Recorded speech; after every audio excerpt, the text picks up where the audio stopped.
Buen día, somos estudiantes del Nuevo Pensamiento Político. Vamos a hablar acerca de las relaciones internacionales. Iniciamos con el origen y desarrollo, luego qué son las tres teorías, para qué sirven, las características, cuál es el objeto de estudio, los paradigmas de las relaciones internacionales y finalizamos con una frase. El origen y desarrollo de las relaciones internacionales, primero, nace de la existencia de conflictos bélicos entre estados. Segundo, antes sus estudiosos eran filósofos, historiadores, juristas, estadistas, entre otros. Tercero, el estudio de las relaciones internacionales se inicia en Estados Unidos y Gran Bretaña, luego de la Primera Guerra Mundial. Cuarto, influyen factores como cambios estructurales en la sociedad. Quinto, los horrores de la guerra, el deseo de instalar un orden de paz y seguridad. Y por último, nace la necesidad de interpretar científicamente los fenómenos de la vida internacional. ¿Qué son las relaciones internacionales? Las relaciones internacionales son un campo de estudio de carácter social, económico, jurídico y político, basado en el conocimiento y el análisis de la convivencia entre los distintos países y sus acciones en un marco global. ¿Y quiénes son los actores? Entre los actores internacionales se destacan los estados, las empresas transnacionales, las organizaciones internacionales y por último las organizaciones no gubernamentales. Entre las teorías de las relaciones internacionales tenemos el realismo, transnacionalismo y estructuralismo. El realismo nos dice que las relaciones internacionales se basan principalmente en la guerra, bueno, que siempre se basan sobre las guerras. Y pues esta dice que a veces los estados hacen relaciones para pues atacar y enfrentarse a otros estados. Transnacionalismo nos dice que la fuerza de toda relación internacional no se basa en la guerra, sino en la cooperación. Y los actores que influyen en eso y que participan son las ONUs, las, y, la, y los estados, entre otras.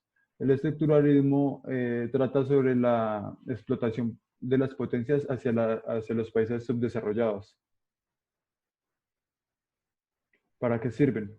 Sirve para conectar el mercado laboral desempeñando labores de economía de derecho, diplomacia en todo el mundo.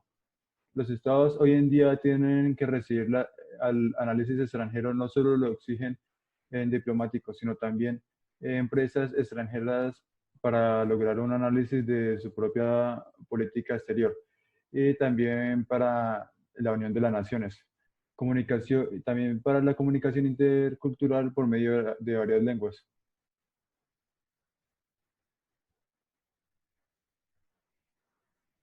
Bueno, dentro de las características que tenemos, podemos obtener las actividades de inteligencia estratégica sobre temas de política exterior, relaciones internacionales y seguridad internacional.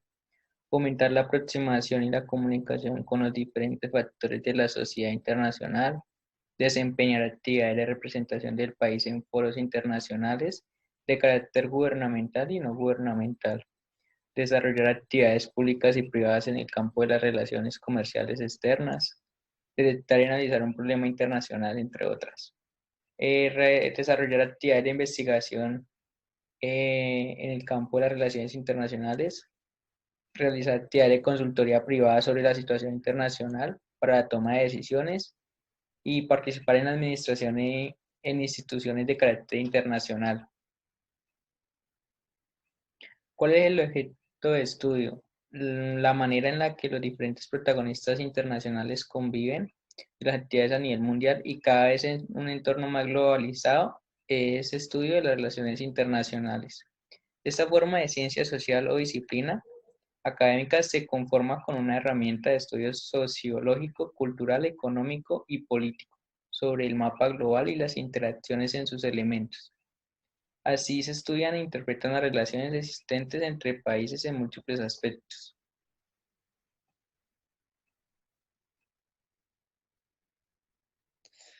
Los paradigmas, los paradigmas de las relaciones internacionales se dividen en cuatro: el paradigma idealista, el paradigma realista y el paradigma globalista, paradigma marxista.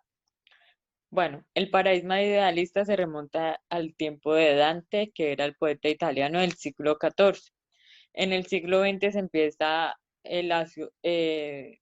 a asociar estrechamente con el presidente Wilson y otros pensadores de la Primera Guerra Mundial. Los idealistas están interesados en cómo debería ser el mundo, en qué se analiza y cómo debe ser el efecto de una relación entre países. El paradigma realista es posterior del año de 1945 y se tienden a apreciar las relaciones internacionales casi exclusivamente por la lucha del poder, más que una lucha por el orden entre naciones y estados. La meta última de los países que se relacionan y tienen la seguridad de un ambiente hostil y anárquico. Los idealistas contemporáneos incorporan más elementos económicos en sus análisis. El paradigma globalista, pluralista, entre comillas, se inicia entre 1971. Los globalistas perciben a las relaciones internacionales como un conjunto completo de relacionarse no solo entre gobiernos nacionales, sino también en actores no estatales involucrados como los asuntos de la guerra, de la paz, sino también de tales como el bienestar económico y social de un país.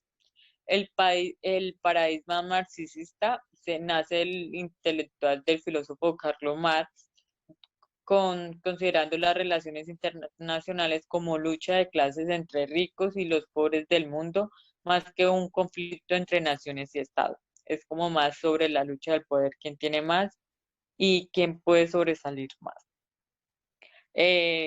Con la siguiente podemos resaltar una frase relacionada con nuestro tema que es dice, en nuestra época, una introducción al estudio de las relaciones internacionales es una introducción al arte y a la ciencia de la supervivencia de la humanidad. Karl Deutsch. Y esto ha sido pues nuestra presentación del día de hoy.